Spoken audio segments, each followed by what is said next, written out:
За сайн байцгаана та бүхэнд. Энэ өдрийн мэндийг хүргье. Заан гарснаас хойш анх удаал юу лээ? 26 он гарсны дараа 2 дахь удаагийн подкаст маань орох гэж байгаа юм байна. За 1 сарын туршид маш завгүй байлаа. За 2 сарынхаа ямар ч хэснэг оруулчихъя да гэж. За тэгэхээр 2 сар бол маш олон үйл явдал өрнөсөн ийм сар байх гээд байна. За ямар үйл явдал вэ гэж. За 2 сарын 1-нд буюу одоо өчигдөр Арслангийн ордонд тэргэл сар гарсан байна. 15 сар. За 15 сар гэдэг бол тухайн одоо гарч байгаа ямар ордод одоо тохиож байгаа вэ гэдгээс хамаарат ордод янз бүрээр нөлөөлнө. За тэгээд дээрэс нь одоо өмнө нь одоо эхэлсэн зарим нэгэн ажил үсийн төгсгөл одоо дүгнэлт гэх юм уу, өртөнгийн үзэх юм уу гэж хэлдэг.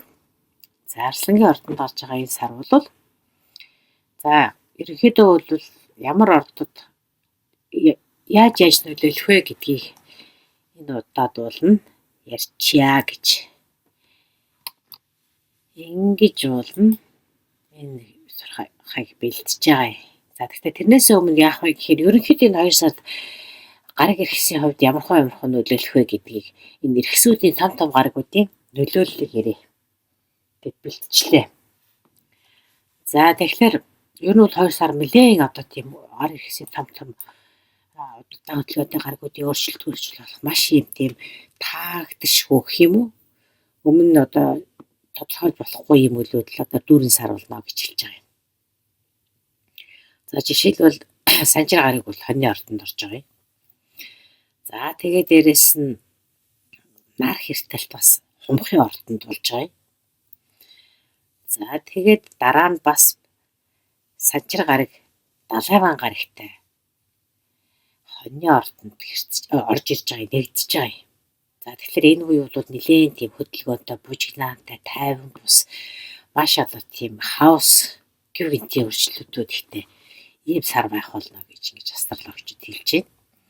За энэ дээр бол ер нь ихэнхдээ тийм Санчир болон Нептун гарагийн хоньны ордонд одоо болох энэ нөлөөг бас жоох ярьчихё гэж ингэж бодлоо. За энэ бол 22 сарын 20-нд болох энэ өөрчлөлт бол тийм 36 жилийн циклийг илэрхийлээд одоо тэнд болох одоо гол үйл явдлууд, гол сэдвийг одоо энд хөнддөг гэж юм л да. За энэ 36 жилийн туршид одоо болох энэ одоо яг нь Санчир Далайван хоёрын нэгдлэл чухал байхгүй юу? За тэгэхээр энэ бол ерөнхийдөө хүн төрлөختний одоо тийм даалт ухамсар гэж хэлдэг шүү дээ. Collective unconsciousness гэж байгаа юм. Ухамсаргүй гэдэг утгатай. Тэгэхээр ерөнхийдөө даалт ухамсар гэж монголчууд орчуулдаг. Энэ сэдвийг чи илүү хүнднэ гэж байна. Ухамсаргүйгээр одоо ямар үйлдэл хийж болдгийг те. Тэр төсөөл даалт ухамсар даатгалагдсан. Тэр нэгэн одоо тохио гэдэг юм уу? Тэр нэгэн оюуны одоо тэр хоригдлагдсан тэр зүйлээсээ шалтгаалаад тухайн үндэстнүүд гэдэг юм уу? Одоо ерөнхийдөө хүн төрлөختний одоо тийм үйлдэлүүд тийм даалт ухамсарыг шинжтэй байх юм а гэж. За тэгэхээр энэ бол яадаг вэ гэхээр юутай хамрагдах вэ гэхээр энэ бол хүн төрлөختний одоо оюун санааны маш тийм сэрэлт, сүнслэг одоо тийм сэрэлтийн тийм 90 үеийн эхлэлгийн л дээ. Тэгээд хүсэл зориг тийм одоо тийм зориг хүсэл юу гэж хэлдэг вэ гэж зориг гэх юм. Гэнт одоо маш хүсэл зоригийнхаа хүчээр нэг зүйлийг хийнэ гэдээ маш зориглож тэмцдэг ч юм уу те. Гинтийн тийм орчлолтуудыг энэ төр илэрхийлдэг юм байна. За ийм сэрэлтийн ихэнх үе гэж. За тэгэхээр энэ болохоор Сатурн Нептун хоёр гараг, Санчир Далайван хоёр гараг гэсэн үг шүү дээ монголоор. За энэ хоёрын нэгдэл тэгэхээр энэ хоёр гараг нь ямар нөлөөтэй вэ гэхээр Сатурн буюу Санчир гараг гэдэг чинь бол дандаа тийм хэл, хязгаар, дүрм, журам энтрийг тавьж өгч идэг бол энэ ингэж болно, ингэж болохгүй маш их хариуцлага энтрийг шаарддаг бол харин Нептун буюу Далайван гараг нь бол эсрэгээрээ тэр одоо тэр далай танк центр гэсэн тийм асар уудам тийм орон зайдрыг илэрхийлдэг, эрхчлөлөө бас илэрхийлдэг. Тэгээд дээрэс нь тийм санчир гарагийн тавьсан одоо тэр хязгаарлалтуудыг дандаа ингэж алга болгож идэг тийм сонин эсрэгцсэн тийм шиж чадвартай гаргууд юм байна л да. За энэний нөлөөгөөр бол одоо тийм хоёр эсрэг тийм хүчнийдийн нөлөөгөөр гэх юм уу энэ эсрэгцсэн юм гаргуудын нөлөө нэг одоо ордод ингэж нэгдэж байгаа нөлөөгөөр бол нэлээд тийм хаос байдал одоо маш тийм эмх замбраагууд гэсэн мөртлөө одоо тийм эрхчлөлөөр тийм биз тиймэрхүү үйл явдлууд хөгжиж урагшилж эхэлнэ гэсэн юм нэг сонирхолтой юм ярьж байгаа юм. За өөр нэгэн чухал зүйл бол энэ хумхын ордонд маш олон гаригууд бас ингэж орж ирж байгаа юм. Гариг ихсэн бөөгдөрл сцелиум гэж хэлдэг тийм. Ийм юм гарч ирж байгаа юм байна. За тэр нь ямар орой гэхээр Плуто, Марс буюу ангараг гариг. За нар орж ирнэ. Дээрэс нь Венус гариг орж ирнэ. Тэгээд Буд гариг орж ирнэ. За энэ олон гаригуудын бөөгдөрл бас үүсэж байгаа юм байна. За дээрэс нь бас хумхын ордод 17-нд нар хэртэнэ. За ингээд энэ мэтэр бол хумхын ордонд үйл явдал маш их өрнөлттэй байх нэ гэж. За 2 сарын 1-нд өчигдөр бол тэргэл сар гарсан. Тэгэхээр тэргэл сар бол энэ удаагийн тэргэл сар бол Арслангийн ордонд болж байгаа юм байна. Тэгэхээр хумхын ордны бол 7 дугаар Арслангийн ордны одоо нөгөө асцендент буюу мандал давдоор нь илүү ярьдаг. Мандал давд нь одоо жишээлбэл Арслангийн орд байх юм бол таны 1-р гэрт гарч яана гэж үзнэ гэдэг. За иймэрхүү үйл явдлууд болох нэ. За 4-нд болохоор бол одоо Уран буюу Тэнгэрийн ван гариг үхрийн ордонд ретро хөтөлгөөнөд дуусгаж байгаа юм байна. За тэгээд дээрэс нь 5-нд 2 сарын 5-нд бол Буд гариг Уран буюу Тэнгэрийн ван гаригтай сквер одоо 90 градусын зөвхөн одоо байрлалд орж ирнэ гэж байна. За тэгэхээр энд бол зарим нэгэн мэдээлэл танд үнэхээр сюрприз болсон тийм Уран гариг гэдэг бол Тэнгэрийн ван гариг гэдэг бол дандаа гинт тийм бодож байгаагүй тийм үйл явдлуудыг өдөөж идэг. Тэр болоныг одоо та бүхэнд гинтийн тийм үйл явдлыг санал болгож идэг гэсэн үг шүү дээ. Тэгэхээр зарим хүмүүс бол энэ үеэр бол гинт одоо тийм оюун санааны гинт сэрэлтэж идэг юм. Альсвал тийм онгод ордог ч юм уу те. Тэгээ энэ нь одоо чамд маш одоо тийм эрчимтэй одоо нэг тийм гинтийн үйлдэл хийхэд түлхэж эндээс урам зориг авч идэг юм л те. Зарим нэгэн хүмүүсийн хувьд бол гэтэл зарим нэгэн хүнд бол энэ айгуу тийм нервтэй, маш тийм оюуны ачаалалтай, нэлээд тийм хэцүү энэ санагдах үе энэ байдаг гэж байна. За ингээд дээрэс нь одоо 8-ны өдөр 2 сарын 8-ны өдөр бол Уран бишээ Венус буюу Цолмон гариг бас Тэнгэрийн ван гаригтай тийм юу байдал байна.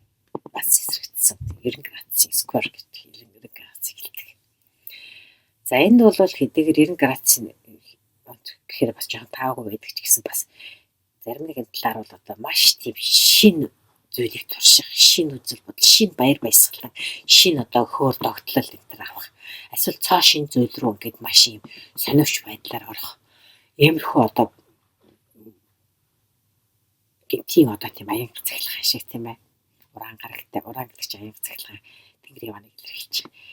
Энээсээ болоод гинт шин зүйлийг сонирхоод тэр чинь чамд айгүй тийм аян цахилгаан шиг тийм гой гинтийн хүсэл эрмэлзэл баяр баясгалан төрүүлээд эхэлдэг ч юм уу. Иймэрхүү юм гарч ирж магадгүй байна. Гэхдээ энэ Венус гариг гэдэг чинь одоо хайр дурлалыг хийвэдэг Цолмон гаригчтай манайхаар сулгууч гэдэг сугарч гэж орчуулдаг те.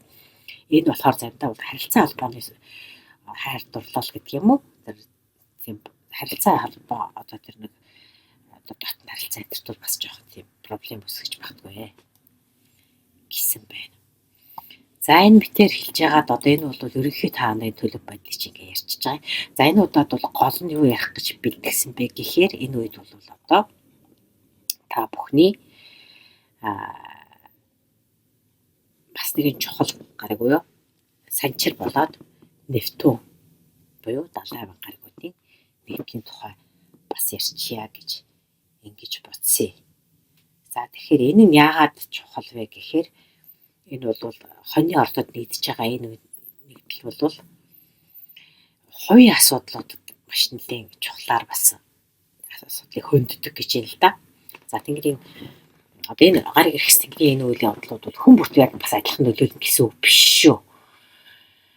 Тэгтэл энэ бол ховь тавилангийн одоо биднээс дээрээс илгээж байгаа тэр дээд тэнгэрээс гэдэг юм уу ховь тавилангаас илгээж байгаа бас тийм зүйл гэж үздэг учраас хүн болгонд бол бас тодорхой сонирхолтой тийм мессежүүдийг хөргөнэ гэж байгаа учраас энд бол бас гарцаагүй тийм анхаарах хэрэгтэй гэдгийг бол одоо бас ойлгоод авчих нь зүгээрээ гэж үзэж байгаа юм. За тэгээд одоо юу ярих гэсэн бэ гэхээр хоньны ордод гарч байгаа нэвтүүн буюу одоо санчир гарагтай нэгдэж байгаа нэвтүүн гэж одоо далайван гараг ямар нөлөө үзүүлэх вэ гэдгийг би бас жоохон ярьчихъя гэж бэлтжлээ. За түрүү хэлснээр бол нэвтүүн гэдэг гараг нэвтүүн буюу далайван гэдэг гараг бүхний гэдэг зүйлийн эхлэл тэг хэл хязгаараа дахин ингээд өөрчлөлтөх гэсэн нэг түрүү ярьсан шүү дээ. За энэ гараг бол 1 сарын 26-наас эхлээд бол хоньны орд үржилж байгаа юм байна. Тэгэхээр энэ шилжилт бол өнгөрсөн үеийг тасдаж хаяад шинэ ертөнцийг одоо үүсгэх тийм эхлэл болдог юм л дээ. За тэгээд энэ гал махбодтой хоньны ордонд оршиж байгаа болохоор энэ үйл бол 2039 оны хүртэл хоньны ордод байрлах юм байна. Нэвтүүн буюу далайван гараг. Тэгэхээр дэлхийн одоо жишээлбэл тэр зурхаан гараг эрхсийн зурхаан энцгийг бас ингээд дарин өнгөрч байгаа гэсэн бас нэг тийм сонирхолтой санааг зарим зургаач хэлж байна. Ер нь бол барууныхаар бол энэ далайван гэдэг гарагийг тэнгисийн гэсэн Посейдон гэж үздэг юм байна л да. Тэгээд хоньны ордны одоо орж иж нэгдэл гал дөлн донд дээрэс нь ус одоо далай тэнгисийг илэрхийлдэг тэр ус ингээд гал мохоттой тэрэнд орж иж ийн гэдэг чинь бол усан дотор гал ус хоёр харшин гэдгээр бас ингээд ус орхилж буцалж яах гэсэн утгатайгаар бас их нөлөөлж бас ярддаг юм байна. За тэгэхээр хамтын ухамсарыг бол одоо хамтын ухамсарыг захирдаг гэж үздэг юм байна. Энэ нэвтүүн гарагийг бол одоо нөгөө далд ухамсар гэж хэлсэн шүү дээ. Тэгэхээр буцалж байгаа галтуулаа гэж бас төсөөлж болно гэсэн байна. Тэгэхээр бидний дотоод одоо тэр хүсэл тачаал одоо өдөө хатгалт тэр бүх юмыг бол одоо өдөөж эхлэх юм байна. Гал ус хоёрынхоо нөлөөгөөр. За тэгэхээр энд бол одоо бараг 1 сарын сүүлчээр 1 сарын дундуур ингээл янз янзын улс орнууд одоо тэмцэл хөдөлгөөн одоо янз янзын хорцтмол үйл явдлууд болж байгааг бол зөвхөн одоо дэлхийн энэ өнцөг боломжуулж байгаа дай самураас ахвалаад янз янзын үйл явдлууд бол одоо нэвтүүн буюу далайван гарагийн хоньны ордонд орсны нөлөө гэдээ бас ойлгочих болох юм байна. За тэгээд хоньны ордонд 1 сарын 26-нд орчихсон бол 2 сарын 14-нд тэнд чанга хатуу Сатурн гарагтай гараг энэ хоньны ордонд ороод ирж байгаа. За одоо энэ давхцал бол хүн төрлөختний иргэншлийн хөгжлийн шинэ эргэлтийг бий болгож байна гэж ингэж үздэг юм байна. За тэгээд ер нь бол хоньны ордыг бол Марс буюу ангараг гараг захирдаг. За тэгвэл нэвтүүн гараг нь бол ангараг гарагт тийм шин санаа, сэтэл, урам, зориг заа тэгэл бас тийм хаос буюу одоо тийм маш тийм хүчтэй өөрчлөлттэй санаануудыг өгчийдэг юм л дээ. Тэгээд одоо бид нэр хүн төрлөختөн бол далд ухамсараас гарч байгаа тэр санаа бол зарим нэгэн одоо хүмүүст бол сүйтгч ирч хүч болж ирж идэг бол нөгөө нэг заримд нь бол бүтээлч сайн сайхны бүхнийг бүтээх ийм ирч хүч болж ирж идэг гин. Тийм болохоор одоо бүтээх үү сүйтгэх үү гэдгийг бол одоо энэ үед бас ухамсартайгаар шийдэх хэрэгтэй болж байна л доо. Жишээлбэл манайхан одоо 90-ад оны үед харсаар нэвлүү бид нар бүгдийг бүтээд бид нар бүгдийг сонион гэдээсэн биз дээ. Энд ч одоо яг энэ гаригийн энэ нөлөөг одоо жишээлбэл бараг уртчлаад бас хараад эхэлчихсэн юм шиг те. За тэгээд дээрэс нь бас нэгэн сонирхолтой би хэлэхэд бол нар буюу гэрэл бол үндэстэн болгонд өөр өөрийн гэрэл байдаг гэж жишээлбэл Никола Тесла гэж одоо 20 дугаар зууны маш том сэтгэгч байлаа шүү дээ. Одоо л хүмүүс ярьж эхэлж байгаа та. Тэр хүн бас хэлсэн байт юм билээ. Одоо жишээлбэл үндэстэн болгон өөрийн нар өөрсдийн гэрэлтэй байдаг гэж. Тэгээ тэр гэрэл тэр одоо жишээлбэл коллектив тэр нэг одоо сүнс гэж яриад байгаа коллектив unconsciousness гэж яриад байгаа тэр зүйлийг чинь бас энэ гэрэл гэгээтэй ингээ холбоод ажиллах юм бол бид нар нэг арай үйл гэрэл гэхэд хит баригдмал биш. Хитрхи дайчин одоо бас учрыг өшөөцүүлэх гэдэг биш. Ухамсартай гар бүхнийг одоо ингээд цагийг олж ингэж барьж авч өрчилж чаддаг ч гэх юм уу. Иймэрхүү одоо хүчүүл тэр өцтөн болгоны тэр далд ухамсар unconsciousness collective unconsciousness дээр нь брэдчихэд юм болов гэж ингэж би зүгээр ойлгож байгаа шүү. Одоо энэ гар гэрхсийн хөдөлгөөн болоод энэ бүх бас сэтгэл судлал мэтлэл ингээл буддийн концепт зэрэг янз янзын байдлаас нь туршиж судалж үздэхийн хавьд ингэж ярьж байгаа юм. За тэгэхээр энэ хоньны ордонд шилжчихсэн одоо энэ Нептун буюу одоо 70 гарыг тэр одоо хоньны ордонд нэгдсэн энэ одоо 39 оны хүртэл гэдэг чи одоо 13 жилийн үйл явдлыг хэлж байгаа. За энэ үйл явдал тэгвэл дэлхий дахинд ямар өөрчлөлтүүд авчрах гэдгийг бас аягүй сонирхолтой ярьж байгаа юм л да. За тэгсэн чинь бас нэг зурхаач бол анагаах ухааны бол маш том өсрэлт болно гинэ. Мис засал уламжлалт анагаах ухаанд бүр хувьсэл гарна гэж хэлж байна. Жишээлбэл одоогийн туршигдж байгаа одоо биологийн материал дээр суурилсан одоо 3D принтерээр хүний эрхтнийг одоо хэвлэх тийм технологи бодтой болж ирнэ гэж. За гэтэл яг энэ одоо үед нь Сатурн буюу санчаа гарыг давхар байрлаж байгаа учраас одоо Сатурн гарыг болохоор хүний ингээд арга яс үе мөч энтрийг илэрхийлдэг юм байна л да. Ерөнхийдөө. Тэгэхээр энэ нь бол тэр Сатурн гарагийн нөлөөгөөр бол хүний биоматериалтай суурилсан буюу яс, үе мөч, шүд мүдийг бүтээх тэ мэдээ алдуулалт энтрийг одоо бүтээх тийм шин технологи маш хүчтэй болж ирнэ гэсэн бас нэг сонирхолтой юм ярьж байна. За тэгээд хоёрдугаарт нь шинэ бэлэг тэмдгүүд гарч ирнэ гинэ. Тэр нь юу гэхээр улаан заалмай шиг одоо дэлхий даяараа хүлээн зөвшөөрөгдсөн шин санаа тийм бэлэг тэмдгүүд гарч ирнэ. Хуучин зүйл мартагдаад шин зүйл зарим нь бол одоо хүч аваад хуучин зарим зүйлүүд нь бол бүр хориглогдно гэхэд шинэ бэлэг тэмдгийн зүйлүүд. Одоо магадгүй хуучин улаан заалмай маш дэлхий даяараа хүлээн зөвшөөрөгдсөнтэй адилхан зарим нэгэн хуучин зүйлүүд нь одоо юу гэдгийг мэдэхгүй тэр энэ одоо тийм зүйлүүд шинэ бэлэг тэмдгүүд гарч ирэхээр хуучин мартагдах хариулагдах төрөг гинэ. За дэг жирмийн хувьд бол одоо удирдлагын системийг дахин бүр шинээр ботож хэрэгжүүлэх вэ. Шүүгч гэдэг юм уу, банк ч гэдэг юм уу, татвар, газар эзэмших, цэргийн салбар энэ төр бол маш том өөрчлөлтүүд орж ирнэ. Гэхдээ энд нь бас сургууль гэж орж иж шүү. Боловсрол сургуулийн тийм системд өөрчлөлт орж ирж байна. За тэгээд дээрэс нь өөр нэгэн зүйл бол Нептун бол одоо гарагийг Нептун буюу далайн гарагийг дэлхийг чичрэгч гэж үздэг юм байна л да.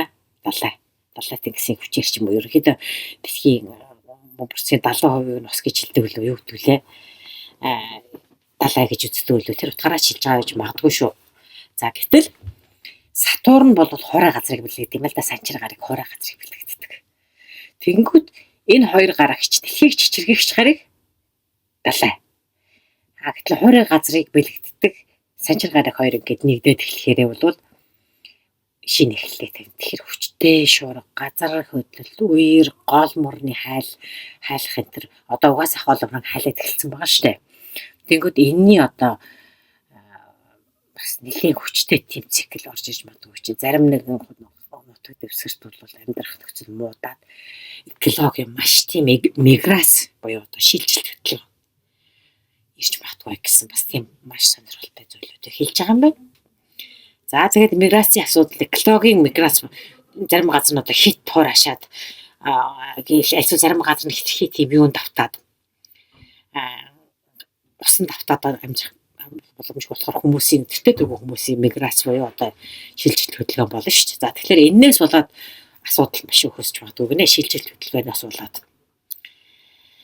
За тэгээд энэс болоод шинэ хууль дүрм гарч ирнэ гэж томоохон үемэн одоо самууч бас тэгдэж магадгүй гэсэн байна. За ингээд яхан тааруу юм ярьж хагаад уучлаарай.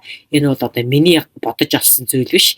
Эколог энэ талын одоо астрологчид судлаачдын хэлж байгаа зүйлийг би сануулж дамжуулж байгаа шүү. За 28 онд бол санчир гарыг хоньны ордныг орхих юм байна. За тэгээд Санчир гарыг хоньны ордныг орхиод тэндээ Далайван гарыг үлдэнэ. За тэгээд хоньны ордонд бол Далайван гарыг үлдчихэж байгаа учраас үйлдвэрлэлийн ноцтой хямралууд болно гэсэн байна шүү. За тэгэхээр одоогийн хуучин арга барилаасаа сална. Цаг үеийн шаардлагатай одоо шин зүйл дахиад дасан зохицох шин технологи шин одоо дүрм журамд дасан зохицох маш чухал үе гэсэн байна. За бүтээлч хүмүүст бол нэлээд гоё боломж олдно гинэ. За мөрөөдөл санаагаа мөрөөддөг нэг зүйлийг хийн гэж үнэхээр мөрөөдөл гэдэг үл ерөөхдөө бүтээлч хүмүүст илүү хүчтэй одоо урам зориг авчирдаг юм үе ирж байгаа гэж үзэх юм байна. За тэгэхээр удаан жил одоо мөрөөдсөн тийм хүмүүс санаагаа ажил болгох ийм хүмүүст боломж олдно. За тэгээд Нэвтүүн буюу Далайван гарыг чи ангараг гаргийг бас нэлээд зоригжуулдаг юм байна л да. Ангараг чи одоо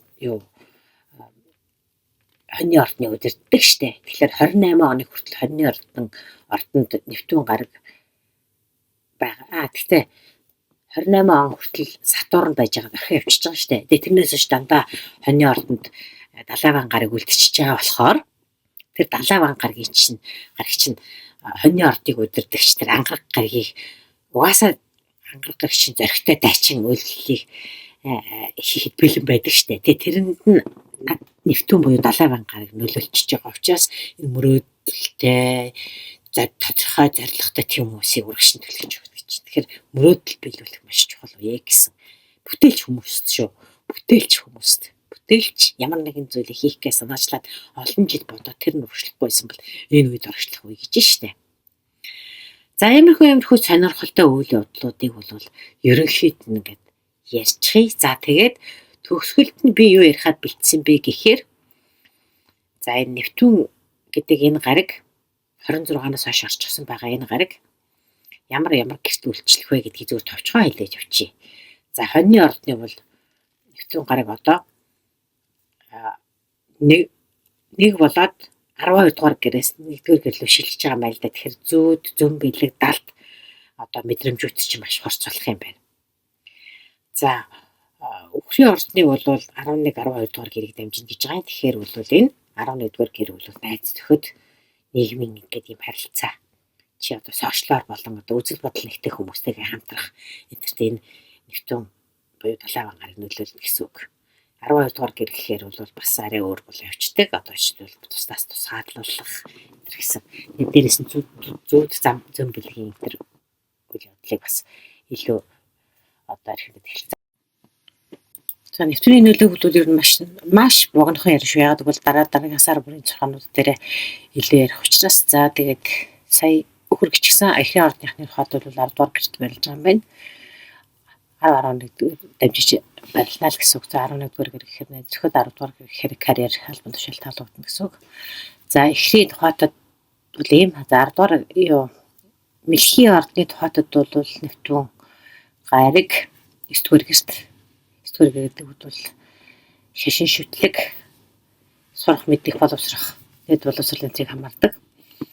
За Хасангийн ордны хотод бол 8 дугаар гэр Нэвтүүн гараг. За 8 дугаар гэр гэдэг дотоод гүн усал дотоод мэдрэмж энэ төрлийн ордтой дээрс нь Нэвтүүн буюу Далайван гараг бол илүү тэр нэг юм даалт совин мэдрэмж идэж таадууддаг болохоор тэр ерөнхийдөө хүний сэтгэл зүй сүнслэг оюун санааны талбарт илүү харж байгаа бах. За жишээлбэл одоо Мэлхий дээр 9 дугаар гэр гэхэд шууд сүнслэг оюун санааны сургаал мөргаал гэж гарч байгаа бол 8 Хасангийн ордны 8 дугаар гэхээр шууд дотоод гүн гөлөг хандах одоо гүн дотоод мэдрэмж төлөвлөл бясалгал гүн уусалт гэсэн одоо асуудал илүү хөндөж байгаа шээ. За охины ордны хотод 7 дугаар гэхээр харилцаа холбоо энэ төр хамаардаг ч гэсэн одоо Нэвтүүн гарагийн төлөө гэхээр энэ бол нөгөө харилцаанд бах идеализм. За дээрэс нь идеализм гэдгийг явж үзэх гэхээр одоо жишээлбэл хамгийн энэ л миний хамгийн шүтлэг болж шүтэн болох хүн энэ л байна гэж одоо яг тэрийг дагдаг ч юм уу те. Нэг юмрхүү идеализм чиний хамгийн дээд оюу хамгийн идеал болсон тэр үзэл санаа тэр харилцааг л хэмлэх үед гэсэн үг. За 6 дугаар гэрийн хооронд одоо ажил төрөл эрүүл мэндтэй холбоотой. За одоо эрүүл мэндийн салбар энтерт бол мэдээж бас одоо өөрийнхөө дотоод бие эрхтнийхээ дохио сануулгыг илүү хүлээж авч гэдэг юм уу иймэрхүү байдлаар илүү анхаарна гэсэн үг.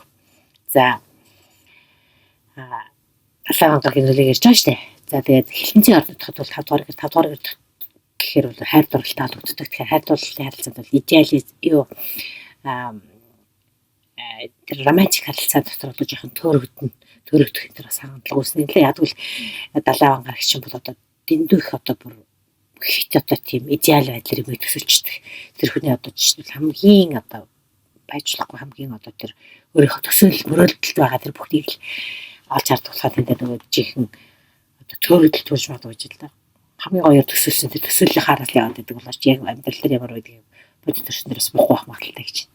Одоо өдөр гэр болохоор гэр бүлийн харилцаа тэр өмч хөрөгтэй авдаг гэвч 7 хоногийн нөлөөгөөр бол одоо гэр бүлийн харилцаанд байгаа бас жоохон үзэл санаа бодол мөрмөлзөл дөг юмараа тарахгүй байх юм бэл тэнд бас жоохон юм зөв байдал үүсэх хандлагатай гинэ. За 3 дугаар гэх гэхээр бол ерөнхийдөө communication харилцаа холбоо гэдэг болохоор одоо харилцаа холбоонд жоохон анхаарал сарних гэх юм. Тэр нь болохоор ах дүүгийн харилцаа ерөнхийдөө олон нийтэд харилцах нийгмийн харилцаа гэдэг. Одоо анхаарал чинь арай нэг яг нэг зүйл тэр тодорхой нэг зүйл төвлөрөхөөс илүү одоо жишээ илүү идеал байдгийг хөөгч гэдэг юм иймэрхүү байлаа. За хумхын ордны тухайд 3 дугаар барилж байгаа учраас 2 дугаар гэрийн гэртөлөх 70 гаругийн нөлөө гэдэг бол мөнгөнд хандах хандлага айгүй хийсэр болж ирдэг гинэ. Өөрөө хийсэр. Одоо бас л бодол мөрөөдөл төр төсөөлөлтэй ч илүү холбоотой. Ерөнхийдөө дэлхийн одоо тэр материалын ертөнцөөс арай илүү хол гэсэн үг.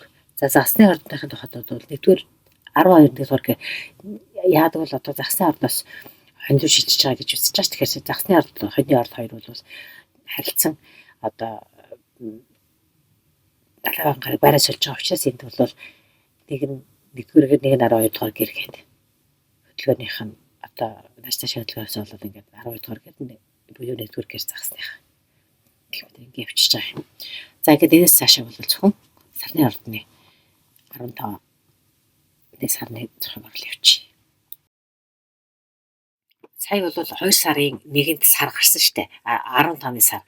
Тэгэхээр энэ 15-ны сар бол дараагийн 15 хоногтой бол шинэ сар гарах хүртэл нөлөөлдөг учраас сарны нөлөөг яриа явчих. За тэгэхээр ингээд айгүй олон юм ил холилсон болж та. Нэвтэн гарыг ярьж чад одоо сарыг ярьж штэ. За яг хаа тэгээд одоо юу ч гэсэн энийг хичээд нэг хэсэгтээ би одоо маш давгүй учраас ерөнхий энийг яриа явчихъя л гэж бодлоо л та. Тэгээд сар бол таны 5 дугаар гэрт орж иж байгаа юм байна. Хоньны ордны.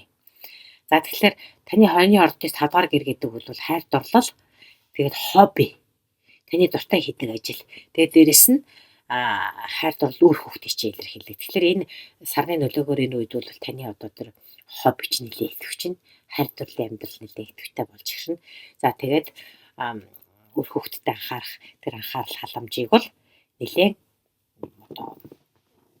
одоо юу гэх юм нухацтай гаргаж үзэх хэрэгтэй болно гэсэн үг.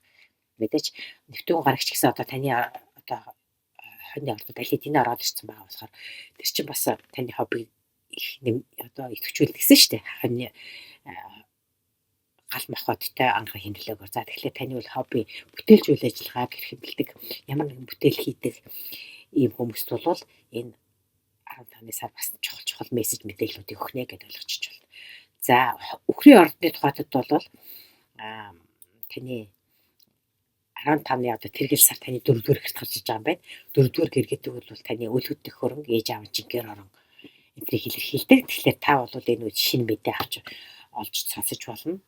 Одоо дээд дотоод одоо өөрийнхөө гэр орон, ээж аавын гэр орон, одоо үл хөдлөх хөрөнгөтэй холбоотой зарим нэгэн шинэ мэдээлэл авдаг ч юм уу. Эсвэл одоо өв дээдс гэдэг юм уу? Бас энэ чинь 4-р гэр ээж автай холбоотой бас өв дээдстэй холбогдож байна. Нэвтэн гарагийн буюу одоо 70 гарагийн нөлөөг таны зүүн совин их болдог ч юм уу те. Тэрнээс л одоо дээд хүчнээс ирүүлж байгаа тэр мессежийг хүлээж шин санаа орж ирдэг ч юм уу. 70 гараг гэдэг чинь дандаа тийм итгэл мөрөөдөл бишрэл далд сэрхүү энтрийг илэрхийлдэг болохоор танд маш чухал санаа төрдөг ч юм уу те. Энээсээ болоод та нэг тийм маш итгэл үнэмшил төрнө дотооддоо. За тэгээд та юу өөрчлөе гэж бодож байгаа 4-р гэр буюу таны одоо гэр орноо одоо үл хөдлөх хөрөнгөө өөрийгөө одоо шин байгаа газар орнодоо юу хиймээр байгаа тэр бүхэнд ч одоо нөлөөтэй тус болох үс тийм мэдээллүүдийг энэ 15-ны сар танд өгч магадгүй гэж байна. За тэгээд дараагийнх нь бол өхрийн орд гэсэн шүү дээ. За сарны 15-ны сарын 6 учраас богинохон явна шүү. За эхлэлийн ордны тухайтад бол тэргэл сар таны 3 дугаар гэрт гарч ичээ. 3 дугаар гэр гэдэг бол ерөнхийдөө communication буюу харилцаа. Ерөнхийдөө нийгэмд харилцаж байгаа харилцаа, итгэл үнэмшил энэ чинь бас илэрхийлдэг. За тэгэхээр энэ үед бол богинохон хэмжээний аялал хийдэг ч юм уу те. Альсвал одоо таны найз нөхдөс илүү таны одоо хамаатан сатан ах дүүний харилцааг илэрхийлдэг 3 дугаар гэр. Дээрээс нь хөршийн харилцааг илэрхийлдэг. Энд одоо тэргэл сарын төлөөр та зарим нэгэн нууц мэдээллийг олж нээдэг ч юм уу те. Альсвал зарим нэгэн танд одоо тэргэл сарны төлөөр танд одоо харилцаанд байж исэн зарим нэгэн хүндэл айцтай байсан бол тэрнээ нүртүүлж тэр асуудлыг шийдэх тийм боломжийг олдог ч юм уу.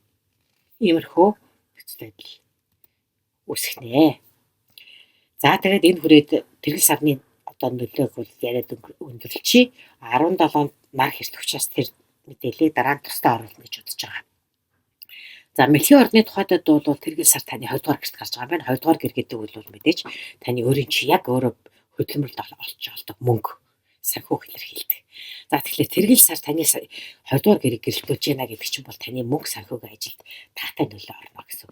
Магадгүй зарим нь ингээд гинтхэн орлогын шинэ хөвсрийг хаанаас олох вэ гэдэг санаагаа олдог ч юм уу те. Зарим нь ажлын цоо шин санал авах ч юм уу. Эсвэл урд нь ажиллаж байгаагүй цоо шин салбарт та ажиллах тийм боломжийг олж хардаг. Иймэрхүү боломжууд байна. За зарим нэгэн хүмүүсийн тухайд бол одоо чинь би одоо яг яах ёстой болоо гэд мөнгө санхүүгийн тухайд одоо эргэлзэж байгаа та жоохон санаа зовж байсан бол магадгүй тань нэг шинэ хаалга нэг хаалга хаагдаад дахиад дараагийн нэг шинэ хаалга нэгдэх ийм боломж олдож магадгүй гэсэн байна. За дараагийнх нь орд бол эхрийн орд. За тэгэхээр эхрийн ордын тухайтад бол таны шинэ сар таны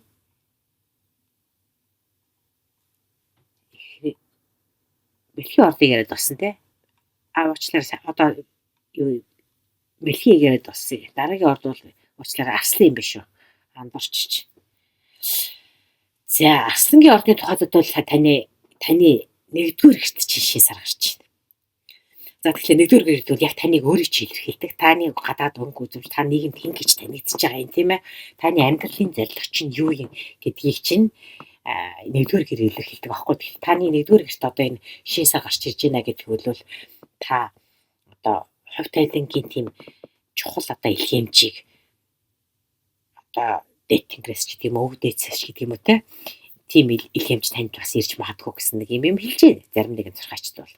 За тэгээд энэ үед одоо чи зарим нэгэн хүмүүс одоо хүртэл одоо өөрийнхөө одоогийн байгаа нөхцөл байдлаа сэтгэл таагүй байдаг ч юм уу те. Тийм жоох сэтгэл дундуур ах тийм шалтгаан байгаа бол тэрнтэйгээ та одоо нүүр тулаад юунаас болж байгаа мэ гэдгийг олох боломжтой гинэ. За ингээд зарим нэгэн одоо мэдээлэл магадгүй одоо энэ шин сарнаар ирж байгаа зарим нэгэн мэдээлэл танд таалагдаагүй энэ байж магадгүй болох юм байна л да. Тэр нь тийм ноцтой чухал ноцтой зүйл биш ч гэсэн таны одоо сэтгэл жоохон таагүй үлдэх ийм бас мессеж ирж магадгүй. Гэхдээ энэ бол танд нэг чухал биш. Удахгүй танд маш том сайхан өөрчлөлтийн үе ирж байна гэдгийг олж харах хэрэгтэй гэсэн байна. За арслангийн ордны шин сар учраас уучлаарай тэргэл сар шүү. Тэргэл сар 15-ны сар.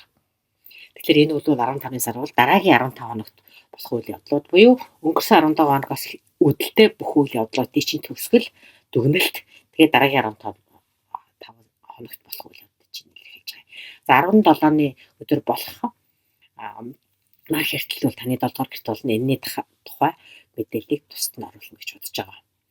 За дараагийн орд бол охины орд. Охины ордны тухайтад бол тэргэл сар таны 12 дугаар гэрт гарна.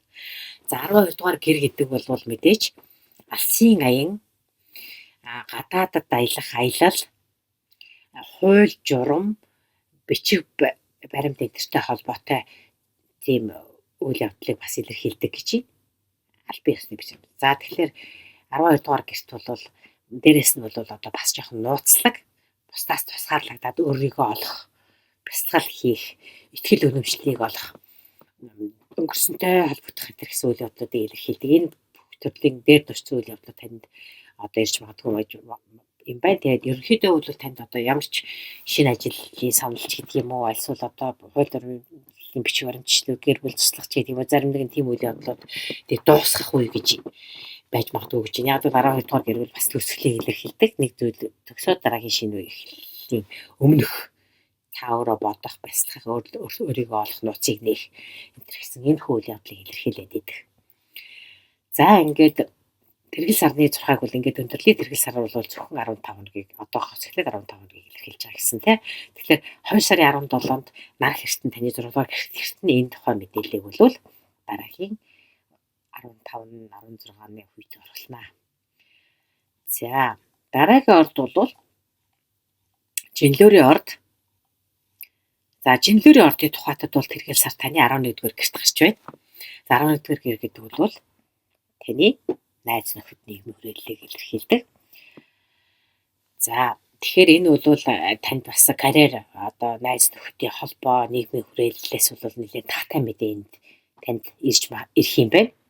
За өөрөөр хэлбэл таны одоо хийж байгаа ажил гэдэг юм уу, таны одоо санал төсөл санаачлах энэ төр бол танд одоо бусдын анхааралд орж ирдэг ч юм уу. Найз нөхдөд хүрээлэлт чинь одоо таныг чухал хүн гэдгийг чухал одоо хамтрахад чухал хүн гэдгийг олж хардаг ч юм уу.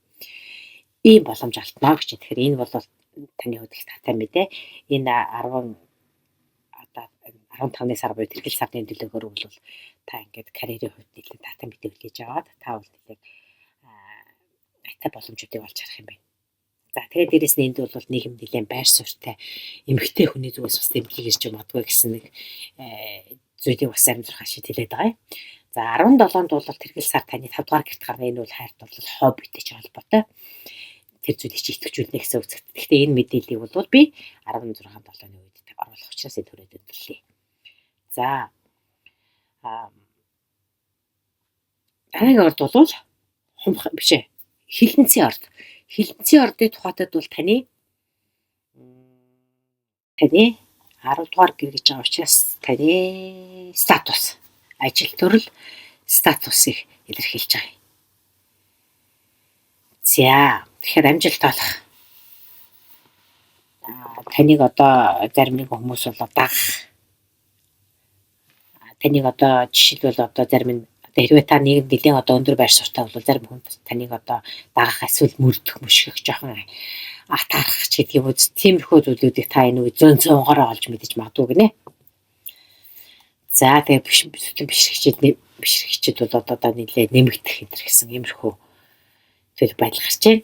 За 17-нд бол нар хэртэлт бол таны 4-р гэрт болно. Тэгэхээр энэ 4-р гэрт болох нар хэртэлтийн мэдээллийг бол дараагийн сард 6-7-ны үед оруулах учраас энэ хүрээд таны тэргэл сарны мэдээллийг бол энэ хүрээд өндөрчье. За дараагийн орд бол номын орд. За номын ордныхны тухайтад бол тэргэл сар 9-р гэрт гарч байна. За 9-р гэр гэдэг бол мэдээж алсын аян. За дээрэс нь бас одоо сурах, боловсрох, аялах тийм боломжийг илэрхийлнэ. За тэгэхээр энэ үед бол хит одоо тийм төсөөлөл энтерт автаад байлгүй зөв сонголтоо хийхдээ өөрийнхөө зүрх сэтгэлийг дагаарай гэсэн иймэрхүү нэг зүйлийг бас хэлж байна. За 9-р гэр гэдэг бол бас дээрэс нь одоо итгэл үнэмшил, буйны одоо байгууллагт ажиллах, бусдад туслах одоо тийм хүсэл эрмэлзэл энэ төрх энтрийг бас илэрхийлдэг юм л да. За тэгээд дээрэс нь оюун санааны удирдагч, маш тийм чухал хүнтэй уулзах ч юм уу, эсвэл маш тийм ухаантай, эсвэл бүр мэрэгжлийн зарим нэгэн хүмүүс зөвлөгөө авах хэрэгтэй бол тийм хүнтэй уулзах энэ юм боломж энэ төр олдож мэрэгжлийн зүгээс танд зөвлөгөө өгөх энэ ийм боломж тохиож магадгүй гэсэн байна. За тэгээд ялангуяа одоо сурах, боловсрох, гадаадад аялах эдгээр гэсэн асуудал хэрвээ байгаа бол сонголтоо хийхийн өмнө одоо бас хүмүүсээс мэрэгжлийн зөвлөгөө авдаг ч юм уу. Нэг иймэрхүү үйл явдлууд тохионоо гэж байна. Энэ бол 15-ны одоо сар буюу одоо 2 сарын 1-ээс 2 сарын 16 хүртэлхийн 15 хоногийн ямар үйл явдал болох вэ гэдгийг хэлж байгаа юм. За тэгээд 17-нд бол 2 сарын 17-нд бол сар биш нар хэртэх юм байна. За энэ бол таны 3 дугаар гэрт хэртэнэ. За энэ үед ямар үйл явдал болох вэ гэдгийг бол тухайн үед нь оруулах учраас энэ удаагийн тэргэл сарны төлөв байдлыг үл ингээд өндөрлөё. За дараагийнх нь бол дараагийн орд бол материйн орд. За материйн ордны тухайд бол таны 8 дугаар гэрт тэргэл сар гарч байгаа юм байна. За 8 дугаар гэр гэхээр бол мөнгө санхүү хэлдэг. Гэхдээ энэ бол таны хамтын өмч, хамтрагчийн чинь эсвэл гэр бүлийн чинь хамтын одоо хөрөнгө мөнгийг илэрхийлдэг л дээ.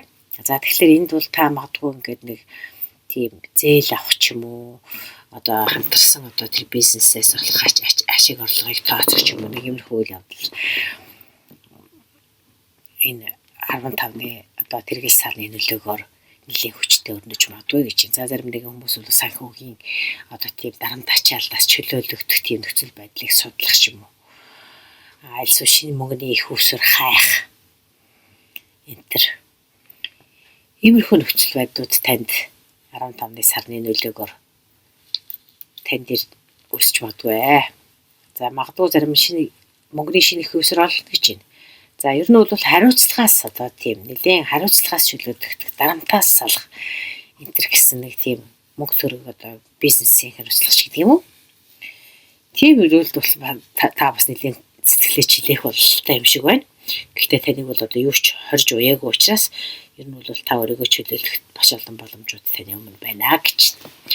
За тэгээд 2 сарын 17-нд бол энэ бол 2 сарын 1-нд болж байгаа тэргэл сарны нөлөөг ярьж байгаа шүү дээ. За энэ нэг сэргэл сарын нөлөө бол ерөнхийдөө 15 хоногийн туршид хүчинтэй гэж үздэг. За 2 сарын 17-нд нар хэртэнэ. Энэ нар бол таны 2 дугаар гэрт нар хэртэлт болох вэ. Тэгэхээр мөнгө санхүү яг таны өөрийн чинь хөдөлмөрлөж олдог тэр өөрийн чинь гараар бүтээгддэг тэр мөнгө санхүү гинцхийн нөхцөл байдлыг бол 2 дугаар сарын 17-ны нар хэртэлтийн төлөв байдлыг ярихтаа ярья. Энэ хүрээд тэргэл сарны төлөв байдлыг өндөрлөж байна. За дараагийнх нь бол дараагийн орд бол хумх. За хумхын ордны 7 дугаар гэрт тэргэл сар гарч байна. За энэ бүхэн бол одоо хумхын ордныхын төдийгүй хумхын одоо асцендент буюу мандал тарцтай энэ хүмүүс амарч байгаа шүү дээ. Ерөнхийдөө энийг би бас ордон тосвор дээр хэлээ явахаа мартсан байх шүү. За тэгэхээр энэ бол 7 дугаар гэрт гарч ийна, тэргэл сар гарч ийна гэдэг чинь бол таны гэр бүл, хайр дурлал, бизнесийн бүх төрлийн харилцааг чинь одоо идэвхжүүлж байна гэсэн үг. За тэн дээр одоо жишээлбэл харилцааны хэрвээ одоо жишээлбэл жоохон төгсөх ёстой энэ байгаа бол тэр харилцаануудыг төгсгөх, дуусгах тэр талын хэрвээ айдас байгаа бол яг тэр тайцтайгаа одоо нүрт болж үннийг олох, тогтоох ийм боломжууд гарч ирэх юм байна. За тэгээд бизнесийн харилцаа, гэр бүлийн харилцаа аль асуудал дээр бол одоо зарим нэгэн сэтгэл санааны хувьд жоохон айдастай энэ байгаа бол энэ үед бол хаашаа шийдэх вэ гэдгийг өөрийнхөө зөвсөн үг сонсох хэрэгтэй юм уу гэж байгаа байна л да.